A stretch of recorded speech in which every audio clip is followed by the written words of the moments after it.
When it comes to animating Jack, obviously we've got a huge backstory to this game. We had to think, who is this guy? Where is he? Why would he do this? How would he do that?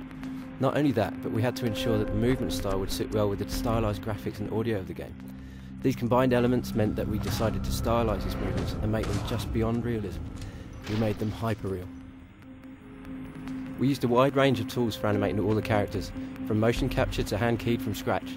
Either way, all the animations went through the same process of having to be pushed further to fit the hyper-real style that we wanted.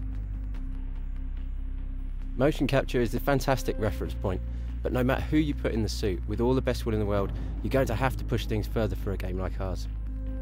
You're going to have to push the poses, you're going to have to make the performance stronger. We've spent a lot of time on that, identifying those key poses and making them more dynamic. Take Shadow for example. He was a huge challenge to animate, and I think that has drawn extra strengths out of our team.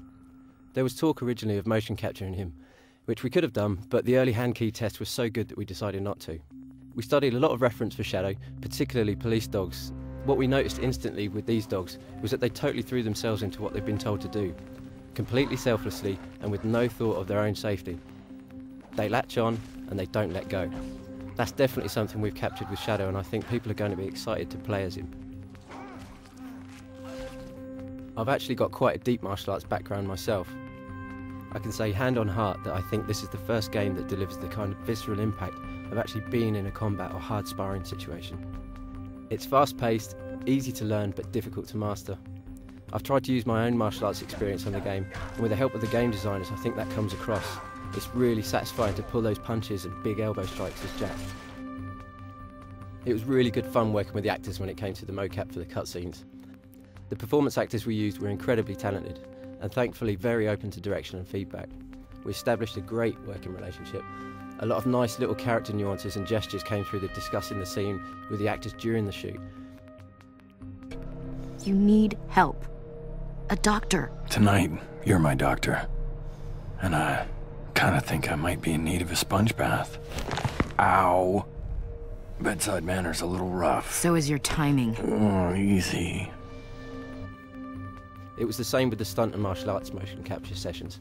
Given the extent of the martial arts training and physical size of these guys, it could have been quite intimidating.